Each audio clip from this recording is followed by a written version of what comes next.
আসসালামু আলাইকুম। আজকের গল্পটা খুবই শিক্ষণীয় একটি গল্প।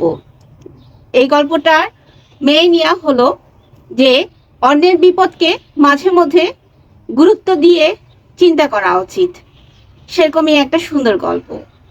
একটা বাড়িতে একটা ইঁদুর বসবাস করত।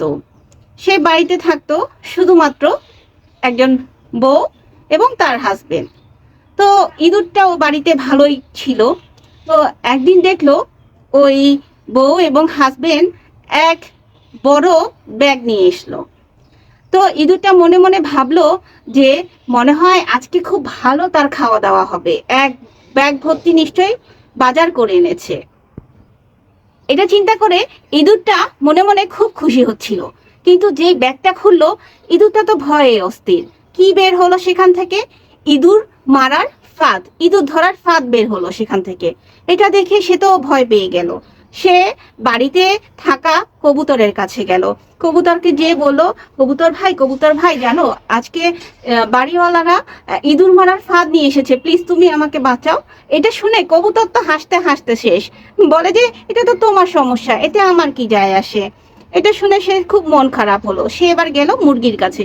মুরগিকে যে বলল, মুরগি ভাই জানো বাড়িওয়ালা না আমার জন্য ইঁদুর মারার ফাঁদ নিয়ে এসেছে, প্লিজ আমাকে রক্ষা করো।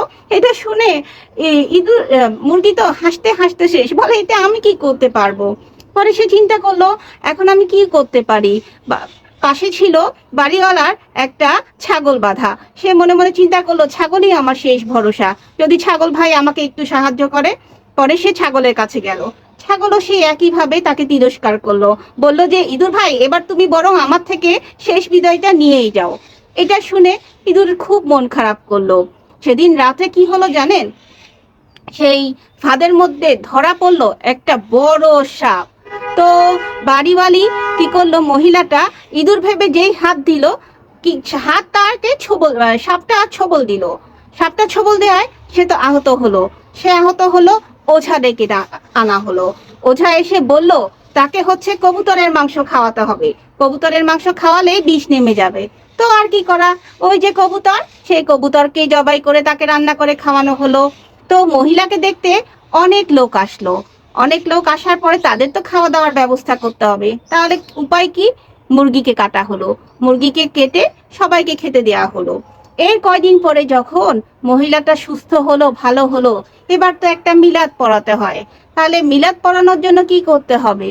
সেই নাদোষ নুদোষ ছাগলকে জবাই করে সকলকে খাওয়ানো হলো।